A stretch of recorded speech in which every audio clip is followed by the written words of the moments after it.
Bueno, buenas tardes. Gracias por conectaros. Hoy, como en otras ocasiones, tenemos la oportunidad de hacer un webinar para la enfermedad de Fabry.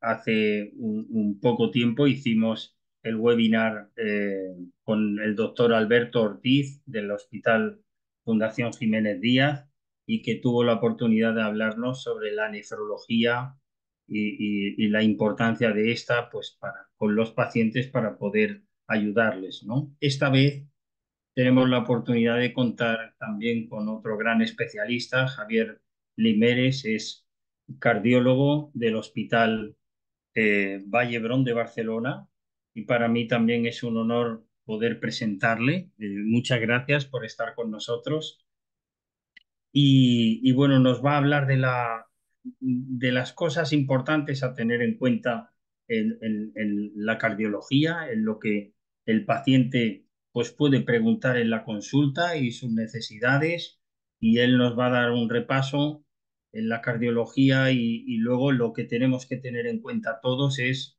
que tenéis la oportunidad de escribir por el chat a través del chat y se va cogiendo las preguntas y respuestas en el momento, en el final, las vamos contestando sin interrumpir al profesional. O sea que por favor, pues tener los micrófonos quitados y bueno, y cuando quieras, doctor Limeres, pues muchas gracias de nuevo y te escuchamos. Bueno, muchas gracias Jordi por la invitación a este webinar. La verdad es que para mí es un placer el poder hablar y siempre contactar con pacientes porque al final pues aprendemos y yo realmente aprendo mucho de vosotros porque la visión que a veces tenemos los médicos de la enfermedad y de los pacientes pues a veces tenemos una idea, una imagen, una realidad que está en cierto modo equivocada y a veces vosotros sin vuestra ayuda, sin vuestras pequeñas matizaciones, pues no podríamos realmente atender a la enfermedad y a los pacientes como tenemos que hacerlo, ¿no? Y además por la capacidad de interacción, ¿no? Que es tan importante.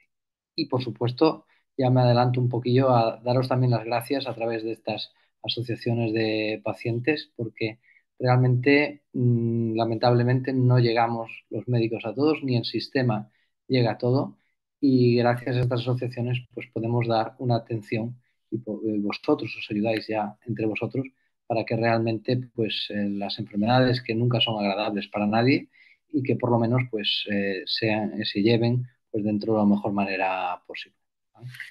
Un poco ya entrando en la presentación, bueno, me pidieron un poco, no sé si lo estáis viendo, creo que no.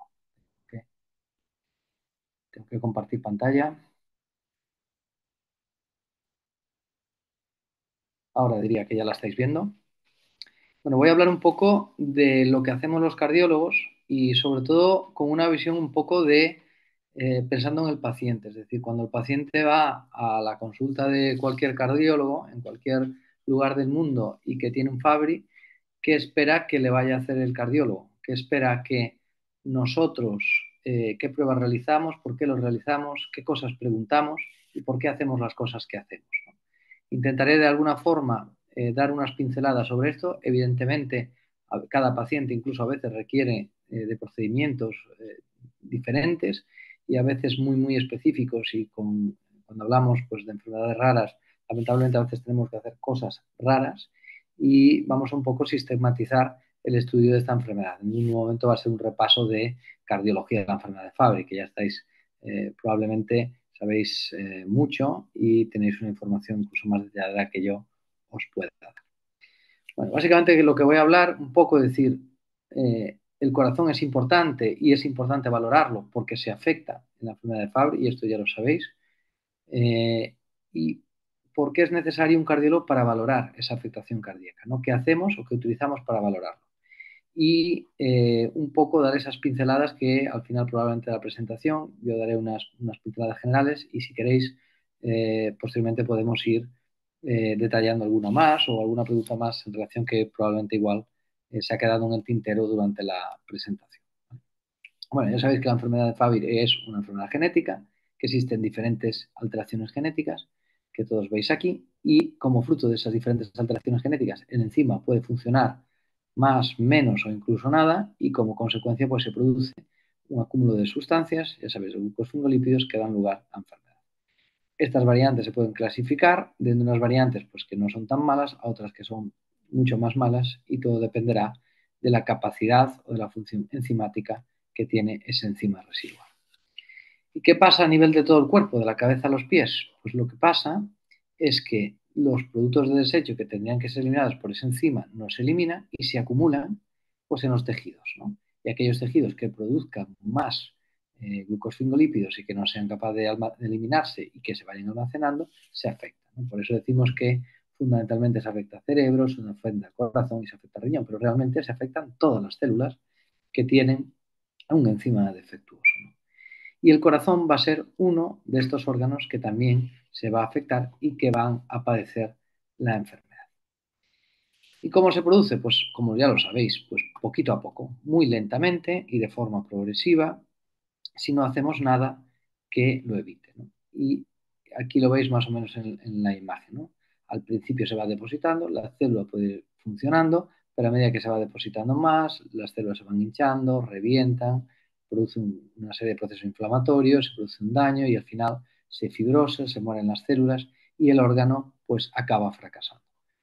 Cuanto más tarde lleguemos, pues más dañado va a estar ese órgano y probablemente menos beneficio vamos a tener a la hora de tratarlo. En cambio, cuando somos más precoces y actuamos en etapas más iniciales de la enfermedad, podemos hacer que esta curva que veis aquí de deterioro de la función orgánica, pues no tenga esta curva así hiperbólica, sino que se vaya aplanando y por lo tanto retrasamos y mejoramos pues no solo calidad de vida, sino supervivencia, etcétera, de estos pacientes. Y fijaros, ¿cuándo se afecta al corazón? Pues decir, bueno, pues realmente lo que nos has dicho, si es una enfermedad genética, el enzima no funciona, la célula que tiene ese enzima defectuoso no funciona, realmente en el corazón pues se afecta desde intraútero. Porque en el momento en que eso no está funcionando, realmente se está... Y es así. Realmente la enfermedad cardíaca ya empieza a tener alteraciones ya desde la fase más inicial. ¿Pero qué es lo que pasa? Cuando nosotros vemos la clínica, la afectación cardíaca la solemos ver en estadios más avanzados, cuando hay unos depósitos importantes a nivel cardíaco. Por eso, en general, aunque tengamos manifestaciones, por ejemplo, de los niños durante la infancia, a nivel cardíaco es raro que algún paciente con enfermedad de Fabry tenga alguna manifestación o al menos una afectación cardíaca muy importante, como ocurre, por ejemplo, en adulto, ¿no? Que es como las formas más que vemos. ¿Queréis decir que no existen niños con afectación? Pues claro que los hay. Y claro que hay engrosamientos. Y de esto dependerá de lo que hemos dicho, de cómo de funcionante es ese enzima. Pero en general, fijaros que clásicamente se había dicho que a partir de la adolescencia es cuando realmente se empieza a ver el deterioro o la afectación del corazón. Evidentemente, pueden tener más o menos afectación, formas más que ya sabéis, más clásicas, más afectación cutánea, más afectación de otros órganos o más cardíaca en esas formas que son más tardías de la enfermedad. Bueno, este estudio ya lo conocéis, que es básicamente lo que surgió del registro FOS, pero quería detallarme que fijaros que tanto los hombres como mujeres se afectan, evidentemente, todos los órganos, todas las células que están afectadas, pero fijaros que mayoritariamente aquellos órganos que van a dar problemas tanto en hombres como mujeres van a ser estos tres. Fijaros que es el riñón, fijaros que es el sistema nervioso y fijaros que es el corazón. Y fijaros además que el corazón va a tener otra implicación no solo para generar morbo y mortalidad, es decir, generar enfermedad, sino que va a ser un condicionante de la supervivencia de los pacientes. Por lo tanto, va a ser un órgano muy importante en el que nos tenemos que fijar si lo que queremos es conseguir que los pacientes vivan bien y además que vivan más. ¿Y cómo se afecta al corazón? Bueno, fijaros, me he atrevido a poner en esta publicación, que igual ya alguno de vosotros la conocéis, esta primera columna de aorta. Es decir, hasta ahora pensábamos que lo que se afectaba era el músculo del corazón, que se afectaban los vasos, que se afectaban los cardiomiocitos, pero realmente se afecta todo.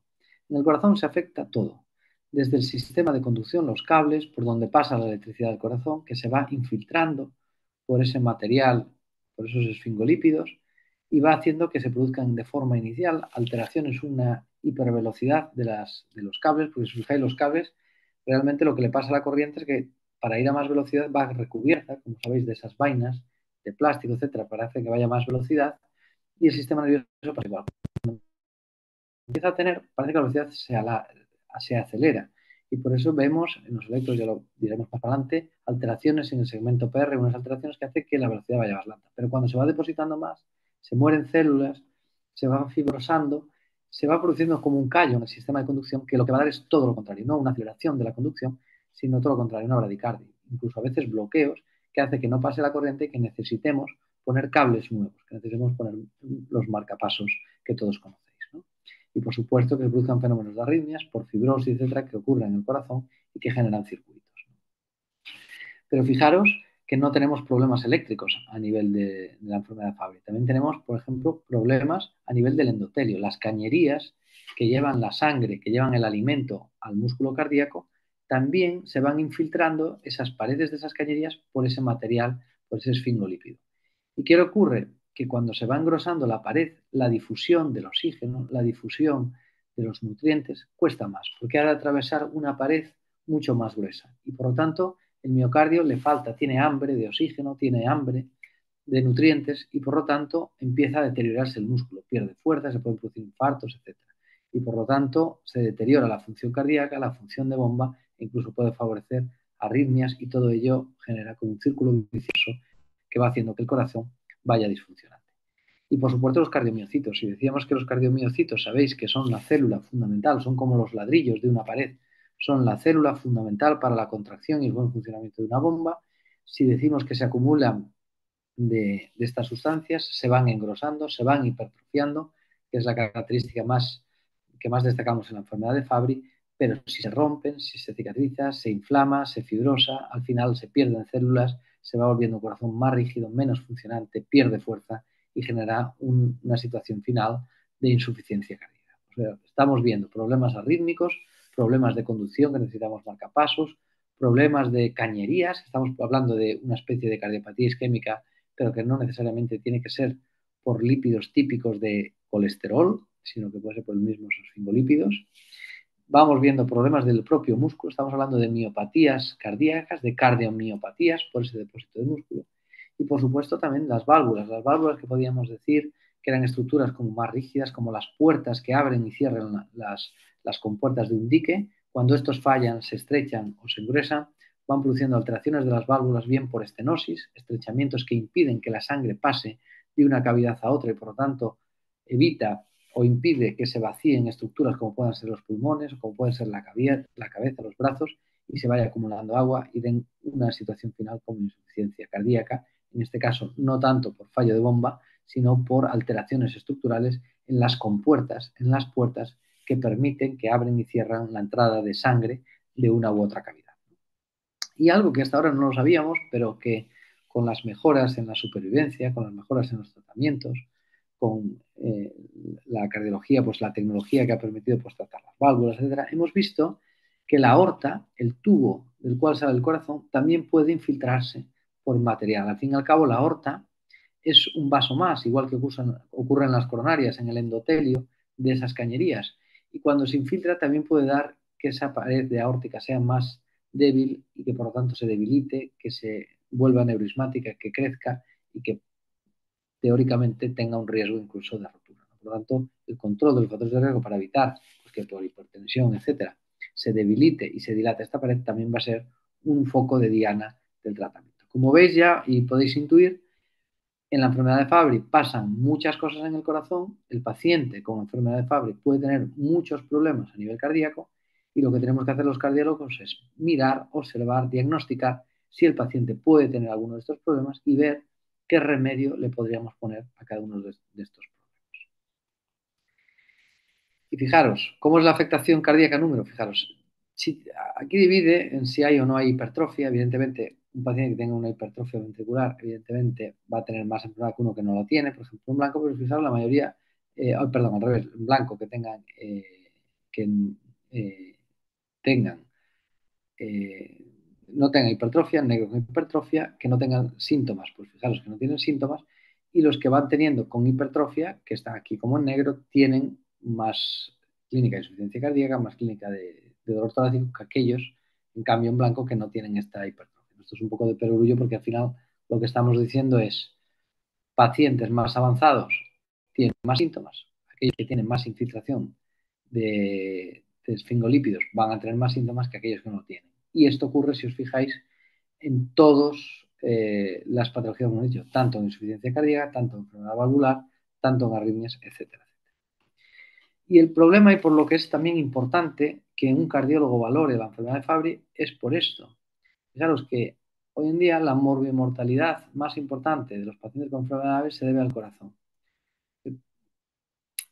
La enfermedad renal es muy importante, se deteriora la enfermedad renal, pero hoy tenemos trasplantes renales, tenemos acceso a diálisis, es decir, hay terapias que en cierto modo pueden suplir el morbo.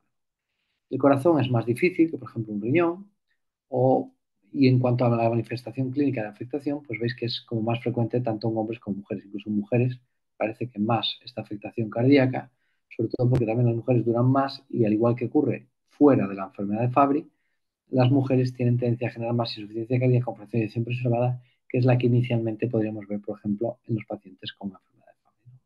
Por lo tanto, va a condicionar esta enfermedad cardíaca el pronóstico de los pacientes, más que la afectación de, como veis aquí, cualquiera de afectación de otro de los órganos. ¿Por qué es importante el cardiólogo? Bueno, es importante porque en Fabry hay enfermedad cardíaca, la necesitamos diagnosticar.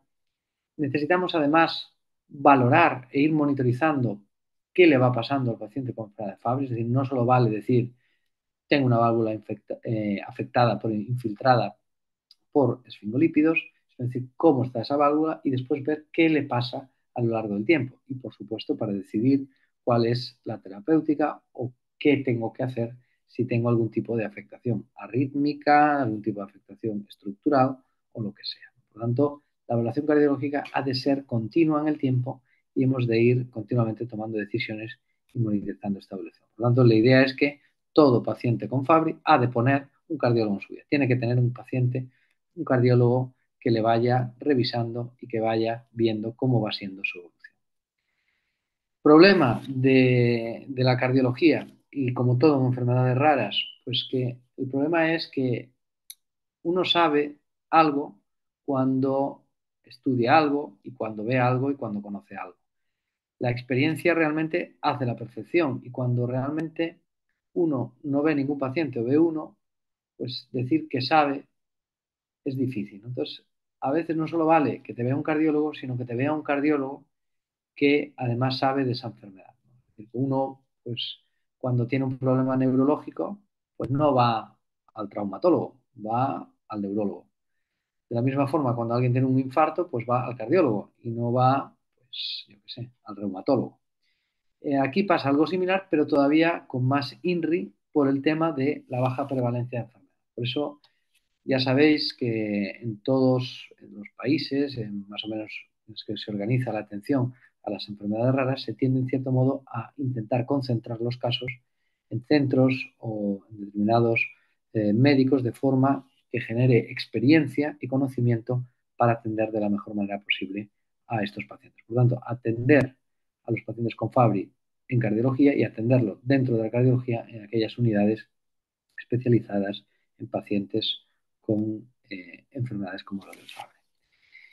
Esto ya sabéis que cada país tiene sus redes. Aquí tenemos, por ejemplo, las CHUECs a nivel autonómico, tenemos los CESUR a nivel nacional, redes europeas pues a nivel más europeo. En otros países que me consta que a veces nos estáis escuchando desde países de Hispanoamérica, tendrán también su propia organización territorial y peculiar para cada país. Pero en general, fijaros que el objetivo de estas unidades siempre va a ser diagnosticar y tratar y seguir.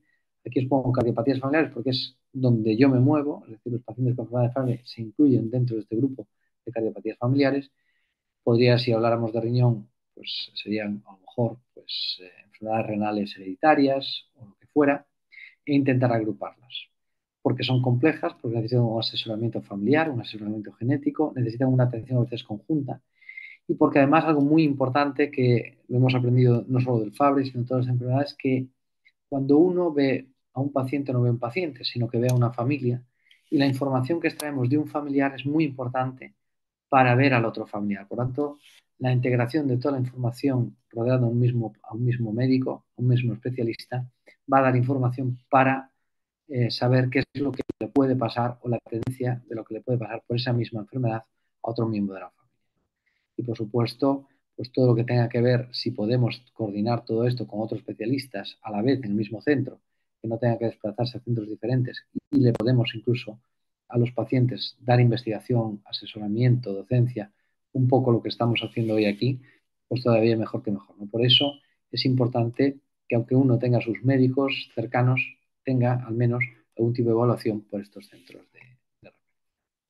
Bueno, ¿y qué hacemos los cardiólogos en las consultas de cardiología? Bueno, básicamente, todos ya sabéis que vamos haciendo revisiones periódicas. Es decir, a todos los pacientes con Fabry se les va haciendo una evaluación cardiovascular de forma más o menos periódica. ¿Cómo es o cuándo tiene que ser? Porque, bueno, dependerá un poco del paciente y del estado del paciente y de cómo esté. En general, más o menos en todos los protocolos que cojáis de guías o de documentos de consenso, se dice que en general pues estas evaluaciones han de ser más o menos anuales o bianuales, dependiendo incluso a veces si no tenemos ninguna o poca afectación cardíaca, o incluso hay pacientes, tengo algún paciente que tenga alguna enfermedad muy avanzada, que incluso a veces hay que verlo cada semana porque está en una fase a lo mejor pretrasplante cardíaco y necesitamos pues estar continuamente monitorizando porque requiere una atención muy, muy estricta, ¿no? Por lo tanto, veis que podemos oscilar desde un paciente que lo vemos prácticamente para hacer algunas pruebas y valorar cómo está, pero está bien, y otro paciente que requiere una atención muy, muy continuada.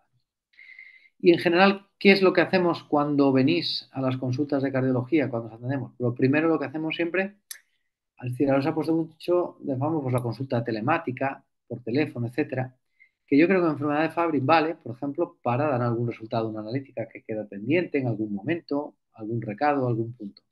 Pero realmente la evaluación en un paciente de una enfermedad rara ha de ser presencial, porque cuando nosotros, por ejemplo, ves a un paciente entrar por la consulta, ves cómo anda, ves qué color tiene, ves cómo está perfundido y solamente ver el color de la piel, yo ya sé si su corazón está latiendo bien, si está latiendo mal, si la sangre está llegando bien a los tejidos y simplemente con verlo. A veces de evaluar evidentemente otras cosas. No vamos a centrar en el corazón, no voy a hablar de su estado de ánimo, etcétera, etcétera, pero esto es importante, ¿no?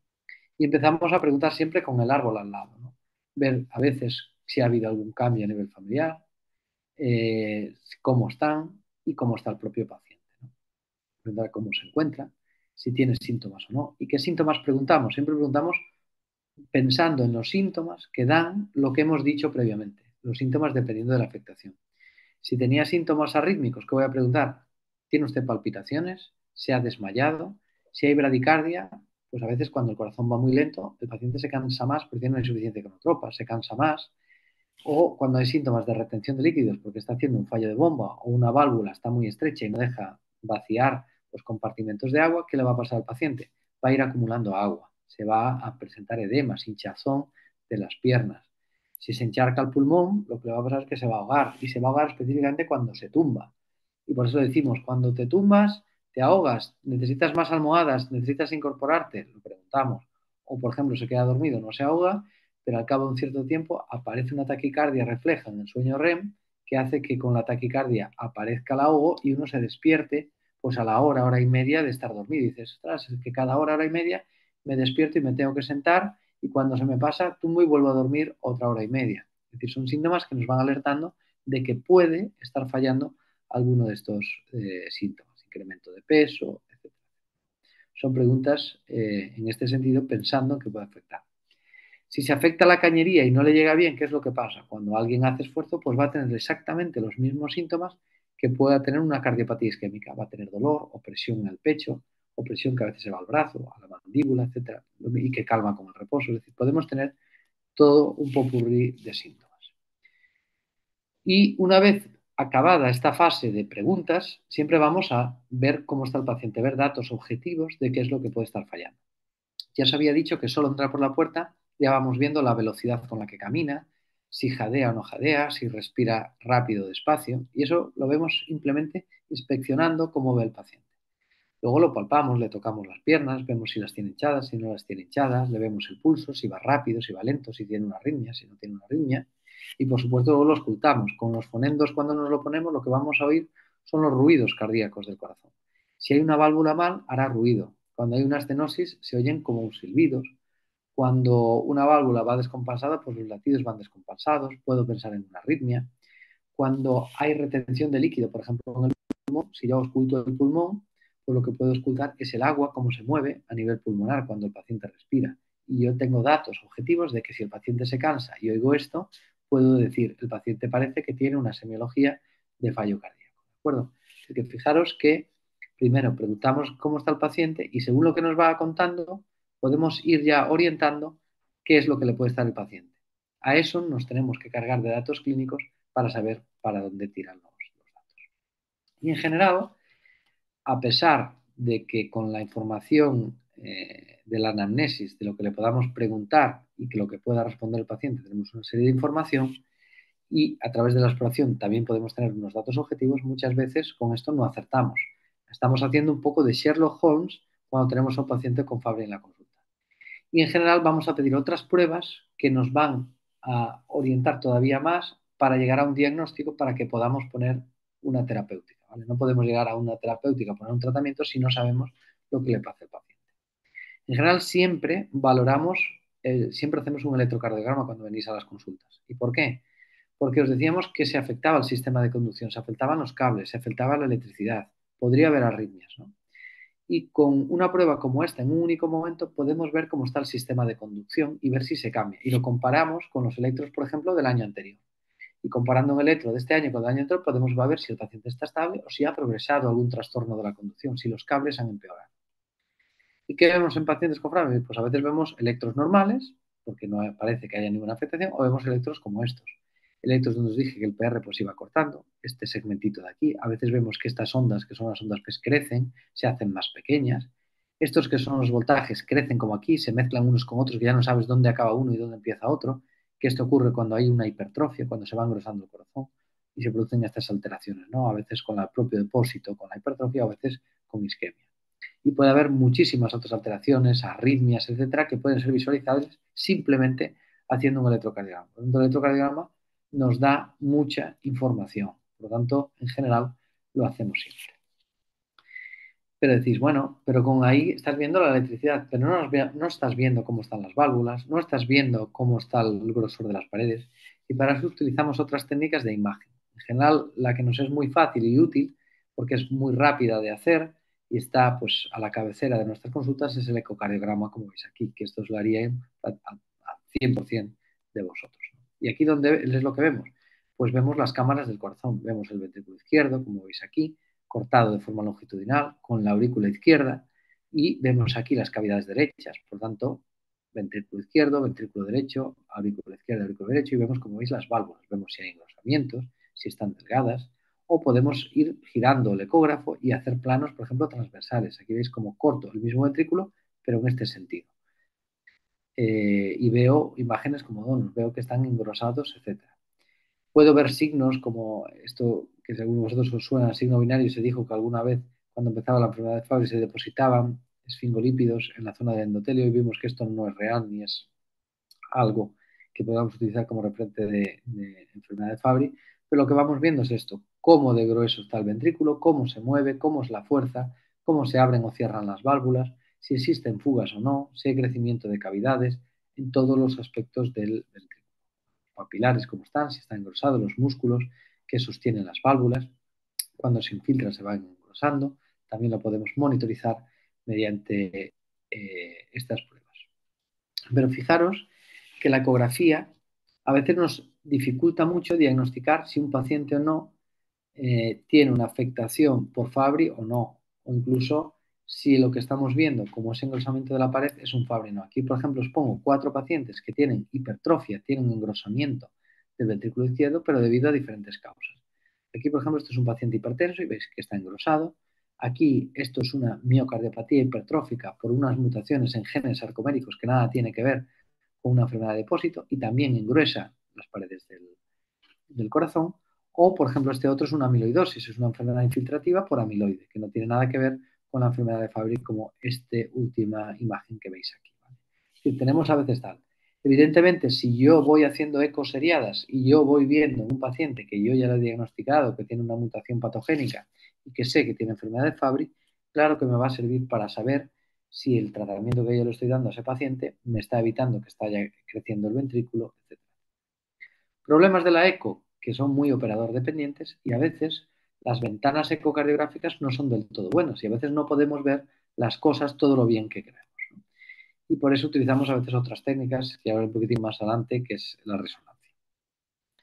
¿Pero podemos solo ver esto en la eco? No, podemos ver más cosas. Hoy sabemos que la enfermedad de Fabry empieza alterando la relajación, no la contractilidad, sino, como veis aquí, cuando se relaja el ventrículo. Esto da patrones de deformación que los podemos analizar en aparatos y que nos pueden decir cuán bien o cuán mal se está deformando un ventrículo. Y esto incluso es mucho más sensible que otras técnicas como que se habían dicho. ¿Y qué más valoramos los cardiólogos? Bueno, valoramos también biomarcadores, porque hemos dicho que íbamos valorando la electricidad. Hemos visto que hemos valorado en el corazón también la morfología y la función, pero también queremos ver cómo está el metabolismo, cómo está la función cardíaca desde el punto de vista de biomarcadores. Ya os han hablado, y esto no voy a entrar, de marcadores genéticos, de la alteración genética, la podemos detectar, o biomarcadores como son la liso-GB3, que también los conocéis, y que en cardiología también nos dan, se correlaciona evidentemente con el pronóstico y con el estado de afectación del paciente. Pero en cardiología usamos unos que son muy nuestros y que no se utilizan probablemente en estas especialidades, que son las troponinas y el proBNP. Las troponinas igual os suenan de los pacientes que tienen infartos. Cuando alguien tiene un infarto y se le tapa una arteria, lo que le ocurre es que se mueren células del corazón, esas células se rompen y parte de esas proteínas que están dentro del miocito y son específicas del miocito, que son las troponinas, salen a la sangre. Y nosotros, midiendo en sangre, podemos saber si alguien tiene un infarto o no, porque lo que ocurre es lo que veis aquí. Se elevan mucho las troponinas y una vez que ya se genera una cicatriz, ya no se mueren más células, vuelve a bajar. Hay una fase aguda o una fase, a veces yo que sé, un golpe, una miocarditis, una infección, lo que sea, puede elevar, pero no tanto como un infarto. Pero hay procesos que no son tan agudos, sino que son crónicos, por ejemplo, pacientes con enfermedad de Fabry, que tienen depósitos, que se le va depositando y se van muriendo células. Y cuando se rompe una célula, por ejemplo, que está llena de glucosilípidos, pues se liberan parte del material de esa célula, como son las troponinas, a sangre. Y eso se puede medir. Evidentemente, las cifras no van a ser tan altas, pero nos va a dar una idea de cuántas células se están muriendo o no muriendo en un paciente. Nos da una idea del pronóstico y nos puede dar una idea de si ese paciente está evolucionando mejor o peor, ¿vale? Y de la misma forma con el ProBNP. El ProBNP es un biomarcador que lo que está monitorizando es la presión dentro de la cavidad y por lo tanto la rigidez. Y cuando un paciente hace fallo cardíaco y está reteniendo líquidos, al haber más líquido dentro de la cavidad, está más presión, se genera más ProBNP y este se eleva. Cuanto más elevado esté el ProBNP, peor, y cuanto más bajo, mejor. Pero los pacientes con enfermedad de Fabry vais a tener niveles de ProBNP elevados porque las paredes están infiltradas, están engrosadas, está más alta y por lo tanto la cavidad va a estar a presión más alta. ¿Por qué nos interesa el ProBNP? Para monitorizar. A pesar de que está alto, lo que nos interesa son cambios en el NT-proBNP. No nos vale solo tenerlo alto, sino ver si uno tiene 1000, pasa un año, el año siguiente sigue teniendo 1000, pasan 5 años, sigue teniendo 1000, pues puede decir, bueno, el paciente tiene una elevación del ProBNP, pero el paciente parece que está estable porque tiene unas cifras más o menos estables. Veis que también vamos monitorizando estas pruebas. Pero luego cardiología, evidentemente, en función de la clínica del paciente podemos utilizar muchas otras cosas. Decíamos que había arritmias. El paciente puede ser que no tenga nada, pero queremos saber cada cierto tiempo si está o no teniendo arritmias de las malas, ventriculares o no. Eso lo utilizamos usando estos aparatitos que, como veis aquí, son iguales que un electrocardiograma, pero que se llevan 24 horas y nos va grabando en 24 horas todos los latidos que da el paciente y podemos saber si son latidos normales o si son latidos por arritmias, ¿no? Lo podríamos hacer también con un holter de presión. En vez de tener datos del electro, podríamos tener datos de presión. O si un paciente nos cuenta palpitaciones y a lo mejor no lo hubiéramos hecho un holter porque no veíamos presión en ninguna otra cosa, pero nos cuenta palpitaciones y se lo colocamos. Y podemos decir entonces, en función de la frecuencia, de la duración, etcétera, si le ponemos un holter de 24 horas o en cambio ponemos holters más prolongados de 48, de una semana o de lo que sea. O si nos cuenta, como os decíamos, nos cuenta dolor o palpitaciones en el esfuerzo, o nos cuenta una especie de angina de pecho, pues tengo técnicas para ver si puedo detectar o no falta de riego o alteraciones. A veces hacemos pruebas de esfuerzo, pero a veces en pacientes que tienen enfermedad de Fabry con mucha infiltración, a veces estas pruebas no son muy válidas porque ya el electro está muy alterado de base o si tienen trastornos de conducción avanzado tampoco nos sirven y tenemos que ir a otras pruebas como pueden ser el TAC, la resonancia o incluso pruebas invasivas como la mamá. Y una de las pruebas fundamentales que estamos usando hoy en día para la caracterización, porque nos permite evitar problemas de ventana, porque además nos dice de qué está hecho el músculo, de qué está formado. Perdón. Si es algo, todo músculo, si hay agua, si hay inflamación, si hay edema, si hay grasa, si hay hierro, lo que sea, lo hago mediante la resonancia. Y en la resonancia lo que solemos ver son hipertrofias concéntricas y a medida que se va avanzando la enfermedad, engrosando de forma global que afecta no solo al ventrículo izquierdo, sino al ventrículo derecho y a todas las estructuras, como veis aquí.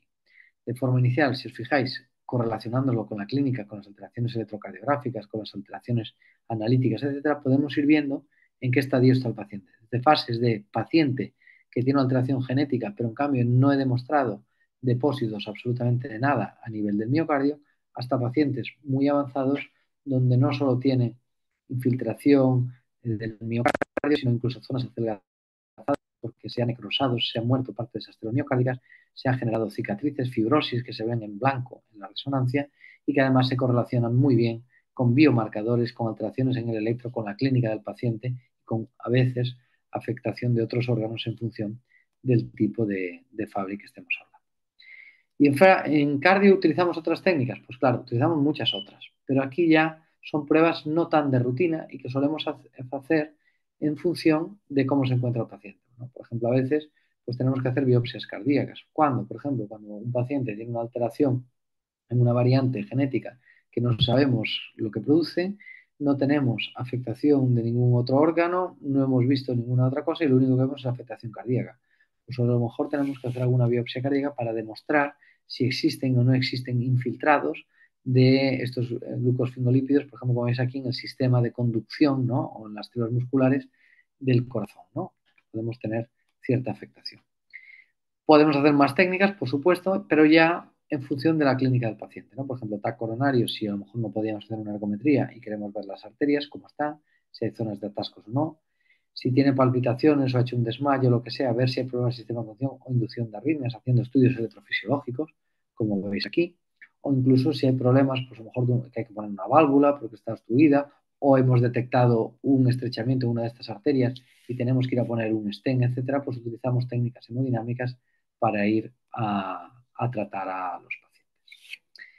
Y además, podéis pensar, has hablado mucho del diagnóstico, has hablado mucho del repetir pruebas para ir monitorizando la evolución de los pacientes, pero también hay medicamentos que requieren los pacientes porque tienen enfermedades cardiovasculares y requieren tratamientos específicos cardiológicos. ¿Por qué? Porque pueden tener a veces insuficiencia cardíaca, retención de líquidos, que hay que eliminar con diuréticos, que hay que eliminar con fármacos generales de insuficiencia cardíaca, o tiene una arritmia que tenemos que eliminar y que podemos tratar mediante antiarrítmicos. Y por supuesto, evidentemente, el tratamiento etiológico de la enfermedad. Es decir, podemos tratar muy bien fármacos para problemas cardíacos, pero tenemos que tratar también la enfermedad de Fabry. Y por supuesto, otros dispositivos que se pueden necesitar el paciente, como ser marcapasos, desfiladores, si hay desmayos, si falla fracaso. Y aquí se ha puesto un poco el corazón artificial, que ahora está muy de moda con los LVAD o con las que se conocen con cánulas a nivel del corazón, que en general en Fabry son muy difíciles de colocar porque necesitamos cavidades grandes para que se pueda meter alguna especie de cánula dentro del ventrículo y en general cuando estamos en una fase final, como sabéis, lo que optamos como opción mejor a día de hoy sigue siendo el trasplante cardíaco. Dando un poco la visión que os he querido dar a lo largo de esta presentación es que la enfermedad cardiovascular en los pacientes con Fabry es muy importante y es tan importante como que a día de hoy es la principal causa de mortalidad en enfermedad de Fabry. Podemos tener mucha afectación, pero realmente el órgano que va a condicionar el pronóstico de nuestros pacientes es el corazón. Y que por lo tanto es una obligación por parte de todos los cardiólogos que tenemos que evaluar bien a todos los pacientes con enfermedad de Fabry y tenemos que monitorizarlo desde el punto de vista metabólico, desde el punto de vista eléctrico, desde el punto de vista lógico morfofuncional. Tenemos que ver cómo funciona ese corazón y siempre tenemos que adoptar decisiones, aunque existen, ya sabéis, documentos de consenso, vías de consenso, y vosotros lo sabéis porque os conocéis entre vosotros, que no todos los pacientes de Fabry tienen la misma evolución, no todos tienen los mismos problemas, y por lo tanto que exista evidentemente un tratamiento general para el paciente con enfermedad de Fabry, se ha de individualizar a cada paciente, porque cada paciente en cada momento necesitará un tipo de tratamiento. Y esto es lo que os quería hacer. Y además, deciros que en el apoyo, en el diagnóstico, en el tratamiento, en la evolución de los pacientes, siempre contamos con la colaboración de las asociaciones de pacientes, en este caso, pues que estamos con la asociación pues, de enfermedades con mucopolisacaridosis y lisosomales, que sabéis que abordan y que permiten un apoyo y una atención integral a los pacientes con enfermedades como la de Fabry. Muchas gracias. Muchas gracias, Javier. Gracias por esta oportunidad. Quería también dar las gracias a la compañía Sanofi por su apoyo en esta iniciativa, ¿vale? Y bueno, tenemos alguna consulta, ¿vale? Bien me han enviado a mí o bien a través del chat. Y bueno, te quería comentar, alguna persona pregunta si esto puede afectar, o sea, de alguna manera, la enfermedad de Fabry puede ser según el sexo, etnia, ¿tiene algo que ver? Bueno, efectivamente, igual que como ya sabéis, al ser una enfermedad ligada al X, pues tiene todos los condicionantes y todos los determinantes de cualquier enfermedad ligada al X. Entonces, esto condiciona pues que cuando tenemos a un varón con una alteración en el gen de Fabry, pues el problema es que el 100% de sus células, el 100% son todas enfermas, con lo cual es que no tenemos ninguna célula en el cuerpo de un varón, a no ser que sea un mosaico, que esto ya sería una excepción rara, pues no tenemos ninguna que funcione bien. Por lo tanto, la enfermedad en general va a ser siempre más agresiva. Y en el corazón ocurre exactamente lo mismo, por el mismo principio que en otras células. En el caso de la mujer, pues puede haber más o menos suerte. La célula que está enferma está igual de enferma que la de un varón, pero la célula que afortunadamente funciona bien, pues esa funciona bien, ¿no? Entonces, la clínica y la gravedad a nivel cardiovascular, pues también va a depender de cuántas células tenga enfermas y cuántas células tenga sanas. Si se diese la casualidad que el 100% de sus células, que eso es imposible, pero que el 100% estuvieran sanas, pues evidentemente estaría muy sana. Pero si una mujer tendría que el 100% de sus células tocara al alelo enfermo, pues lamentablemente tiene una enfermedad igual de grave que la de un varón con esa misma alteración genética. Muy No sé si bien, con esto más o menos quedó respuesta a la pregunta. sí. ¿A qué edad puede empezar la monitorización cardiológica de la enfermedad de Fabry? Mira, yo creo que siempre se ha de monitorear cuando se diagnostica la enfermedad, ¿no? ¿Y por qué esto es importante? Bueno, diré, bueno, pero si tarda más tiempo, pero como sabéis, siempre tenemos los cardiólogos, pues igual que en otras especialidades, todas las pruebas se han de ir comparando y se han de ir repitiendo. Entonces a veces dices, ¿por qué en el mismo centro? ¿Por qué la misma medida? Porque a veces incluso cuando hacemos una ecografía, resulta que hago yo la eco, lo mido un día un poquito más arriba y me sale, yo qué sé, 13 milímetros.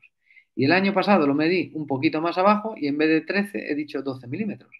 Claro, de un año para el otro me ha aumentado un milímetro. Entonces, claro, digo yo, ¿tiene hipertrofia? Tal, no, lo has medido en sitios distintos y te ha dado valores distintos. Por eso hay que repetirlos.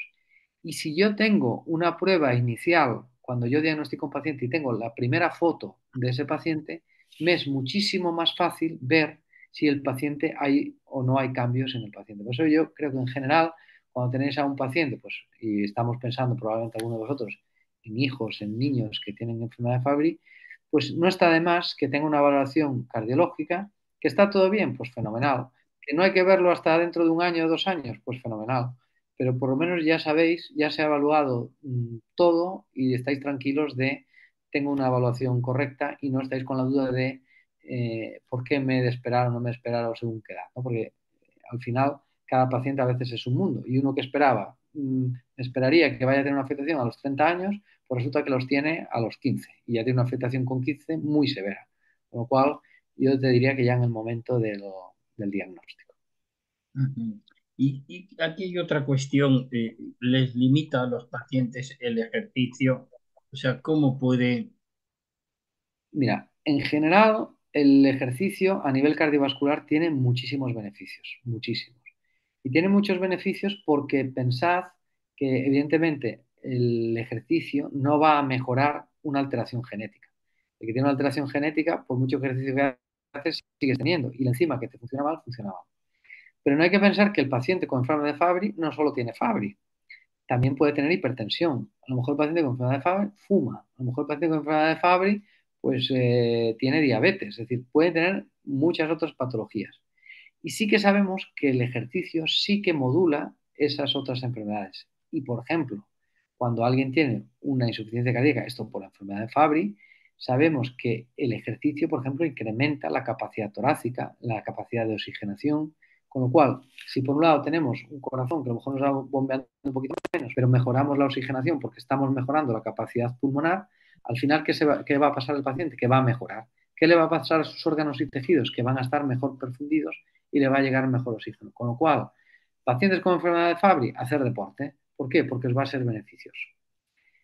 ¿Cuándo podríamos tener esto que he dicho más o menos como una norma general? Puede tener excepciones.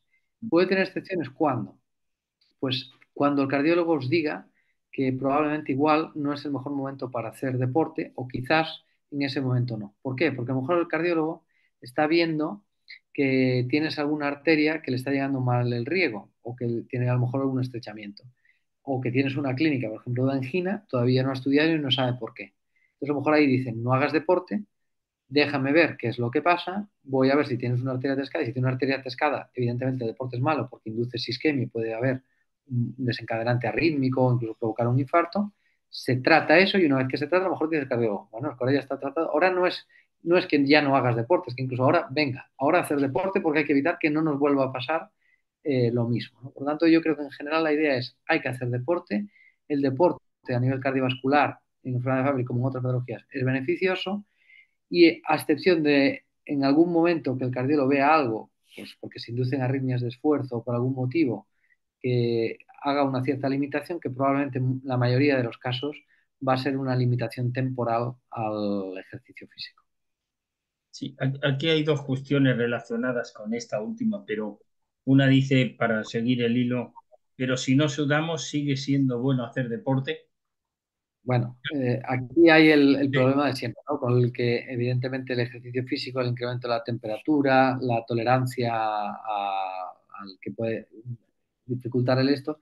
Y claro, aquí dependerá yo creo que de cada paciente, porque tienes una forma clásica que tiene mucha afectación pues vegetativa, etcétera, pues a veces le condiciona incluso clínicas de mareo, etcétera, y que le condiciona. Y a veces, por ejemplo, los pacientes que suelo ver yo más, aunque se ve más clásicos, suelen ser formas más tardías de la enfermedad, en la cual este problema, digamos que es un poco menor, ¿no? Entonces, en cierto modo, sigue siendo la misma premisa. Es decir, en general, la recomendación es sí, evidentemente, cuando hay ciertas limitantes, no solo ya desde el mundo, claro, yo he hablado de las limitaciones cardiológicas, pero podía hablar de las limitaciones neurológicas. Imagínate que hubiera una dificultad para la deambulación, pues evidentemente igual la limitación no viene desde el punto de vista cardiológico, sino que viene desde el punto de vista neurológico, ¿no? Pero en general tenéis que quedaros con que el deporte en general para el pronóstico cardiovascular de los pacientes es bueno. Sí, aquí dice qué síntomas más notables habría que diferenciar entre daños en el corazón y daños en una arteria coronaria, ¿no? Bueno, es que La obstrucción, ¿no? En una arteria coronaria son iguales o parecidas a los daños de esa obstrucción en el corazón. Es que es una muy buena pregunta porque a veces nosotros, por ejemplo, cuando hacemos una técnica de imagen, como es, por ejemplo, un tag de coronarias, como os ponía en la imagen, cuando vamos haciendo los cortes de la coronaria y vamos viendo la coronaria, a veces vemos estrechamientos de la luz y ese estrechamiento de la luz en un paciente con Fabry, a mí me cuesta decir, ¿eso qué es? ¿LDL como una enfermedad coronaria o es el depósito de esfingolípidos que está ahí en él? Es muy difícil de saber esto, ¿no? Eso tendríamos que coger un cachito de ese depósito y analizarlo y ver qué hay. Y muchas veces probablemente es una combinación de las dos cosas. Probablemente haya depósitos de ateroma y también haya depósitos de esfingolípidos. Esto es muy difícil. Y desde el punto de vista clínico es muy difícil a veces de separar, porque fijaros que en la enfermedad de Fabry, con la propia hipertrofia, a veces los pacientes tienen como clínica de angina de pecho y cuando le vamos a hacer las coronarias, incluso hacemos un estudio hemodinámico, le vemos una coronariografía y vemos que las lesiones, vemos las arterias coronarias que están bien, porque el problema que hay es un problema microvascular, porque no pasa bien la sangre desde las arterias coronarias al músculo, o a veces incluso como el músculo está tan hipertrofiado, necesita mucho más alimento para necesitar y las arterias, aunque estén bien, no son capaces de abastecer la demanda de nutrientes y de oxígeno que le exige un miocardio tan engrosado, ¿no? Por lo tanto, es muy difícil diferenciar en si esa clínica se debe a un problema en las arterias o a un problema más a nivel muscular, etcétera. Por eso ni nosotros lo sabemos y tenemos que tirar de estas pruebas complementarias. Si no las hiciéramos, vamos, es que no seríamos capaces probablemente muchas veces de distinguirlo. Hay una cuestión aquí, dice, ¿disminuye la HM cuando? No sé. Sí, la historia natural de la enfermedad de Fabry, sabéis que va, el corazón está normal y a medida que se va depositando los detritos celulares, lo que va ocurriendo es que se va volviendo más gruesa, ¿no? Hasta cierto punto. ¿Por qué? Porque a medida que va avanzando la enfermedad, lo que ocurre es lo contrario. Es decir, a medida que esa hipertrofia se van muriendo células, se va fibrosando, incluso se va adelgazando. Y eso no es algo bueno, incluso es algo malo. Es decir, la enfermedad progresa, engruesa y después a medida que avanza adelgaza. No es que estés mejorando, sino que estás empeorando. Y hoy incluso sí que es cierto que afortunadamente con los tratamientos de los que disponéis, hoy tenemos más herramientas para hacer frente a todos los espectros de la enfermedad, ¿no? No a la enfermedad cardíaca, sino a la enfermedad neurológica, etcétera. Y algo que se ha descrito y que sabéis que está descrito es que con los tratamientos podemos ir viendo, en cierto modo, mejorías en los grosores, en la hipertrofia del ventrículo izquierdo y en general del depósito de esfingolípidos a nivel de todas las cámaras, de todas las paredes cardíacas. Entonces sí que puede bajar por estos dos motivos. Bueno, hay alguna cuestión aquí. ¿Existen documentos de consenso para el seguimiento de estos pacientes Fabry? En general existen documentos de consenso en todas las enfermedades, ¿no? Yo creo que en general lo bueno que hemos tenido o por lo que ha evolucionado pues la medicina y sobre todo lo bueno que hemos tenido en que los pacientes con Fabry se sigan igual en Australia que en Estados Unidos, que en España, que en la China, es que existan estos documentos de consenso. A veces no son guías clínicas como ensayos clínicos de todo perfecto, esto se hace así porque tenemos una evidencia científica clarísima de que haciendo esto el paciente va a mejorar. Muchas veces, como pasa en enfermedad rara, ya lo sabéis, no tenemos esa evidencia científica y lo que sí tenemos pues son documentos en los cuales se reúne expertos o gente, incluso pacientes ya que formáis parte de esas guías clínicas, que participáis en la elaboración de esas guías clínicas, en las cuales pues se pone toda la evidencia disponible, se revisa toda la evidencia disponible y se toman decisiones de forma consensuada por todos los firmantes de estos documentos, ¿no? Y que son en general los que utilizamos nosotros para decir he de monitorizar así, he de hacer las pruebas así y he de seguir a los pacientes así, ¿no? Gracias a eso es por lo que tenemos. Si no, al final yo haría unas cosas porque me parece y a buena fe de que igual es lo mejor, pero igual lo que me parece a mí resulta que no es lo que le parece al cardiólogo de Brasil, ¿no? Y tendríamos al final una heterogeneidad en los seguimientos que al final llevaría a cada paciente. Es decir, es que me llevan en un sitio de una manera y en otro sitio de otra manera, ¿no? Por lo tanto, sí que existen y además tenemos que seguir estos documentos de consenso. ¿Y un paciente trasplantado de corazón requiere del mismo seguimiento o ya es de otra manera? Bueno, requiere del mismo y diferente, porque fijaros que hasta ahora decíamos que el seguimiento de los pacientes de Fabry no es un seguimiento cardiológico, es un seguimiento neurológico, es un seguimiento oftalmológico, es un seguimiento multidisciplinar, ¿no? Entonces, aunque el paciente con Fabry realmente, digamos, le quitamos el corazón y le ponemos un corazón que el material genético, sus enzimas ya van a ser normales, no le estamos trasplantando el ojo, ni el cerebro, ni la piel, y por lo tanto, ese seguimiento de esos otros órganos ha de tener un seguimiento similar al que tenía sin estar trasplantado. El seguimiento de un trasplante cardíaco, evidentemente, ya esté en una enfermedad Fabry o sea en otra patología, requiere de un seguimiento específico de un corazón trasplantado. Hay que monitorizar, en este caso, otros problemas que no se veían, por ejemplo, en un paciente con Fabry no trasplantado, ¿no? Problemas de rechazo, problemas de vasculopatía del injerto, etcétera, que requieren un seguimiento diferencial al margen de la enfermedad de Fabry, ¿no? Pero pensar esto, que va a haber órganos que van a requerir un seguimiento similar porque no los hemos trasplantado y siguen teniendo los mismos problemas y por lo tanto el tratamiento lo seguirá necesitando porque los otros órganos no están curados, no tienen un material genético nuevo, sino que tiene el que ya tenía, ¿no? Por lo tanto, es un seguimiento dual y un poquito diferenciado. Muy bien. Y por último, de momento no sale más, ¿qué pruebas son obligatorias en la evolución cardiológica en un paciente Fabry? ¿Cuáles son? Aquí te podríamos decir todas y ninguna, que es una respuesta un poco gallega de mi tierra, pero en cierto modo es así, porque a veces, dependiendo de cada paciente, requerirá más o menos pruebas y dependiendo de los síntomas, más o menos pruebas, ¿no? En general, seguimientos, como os he contado, más o menos seguimientos anuales, bianuales, en un paciente que está muy estable, que está muy bien y que probablemente a lo mejor haciendo electros, ecos y estas analíticas, pues igual podríamos tener algún tipo de visitas suficientemente bien, pero muy probablemente igual a la siguiente visita esas pruebas ya serían insuficientes. Necesitamos volver a repetir la resonancia para monitorizar cómo va esos depósitos de lípidos. Necesitamos monitorizar arrítmicamente al paciente y por lo tanto necesitamos repetir holders, necesitamos pedir distintas pruebas.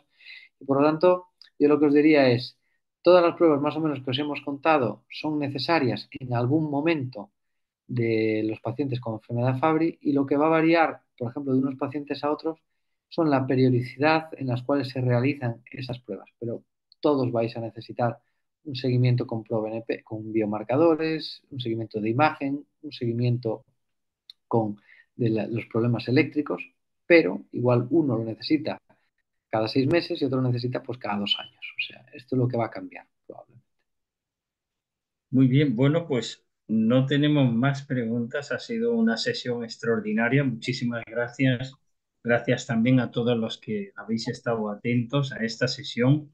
Saber que está grabada, la colgaremos en el canal YouTube de nuestra entidad, que haremos difusión también. Y también que cualquier cuestión o pregunta que tengáis, que luego a veces sale, ¿no? Y surge con los días, uy, no, se me ha olvidado preguntarle al cardiólogo tal, ¿no? Pues que sepáis que a través de la asociación lo podéis hacer y podéis perfectamente pues preguntarnos que le hacemos llegar gustosamente al profesional y que nos va a responder. O sea que muchísimas gracias a todos, gracias también a Sanofi y a todos los que habéis compartido este momento. Gracias, doctor Limeres, por esta oportunidad y nos vemos pronto. Bueno, muchas gracias a todos por permitirme estar aquí con vosotros. Encantado y felicitaros a la asociación por permitir que haya estos webinars educacionales a todos los pacientes y a Sanofi también, porque permita pues, poner en cierto modo los medios para que esto pues, se pueda seguir haciendo. Muchas gracias. Muchas gracias. Hasta pronto.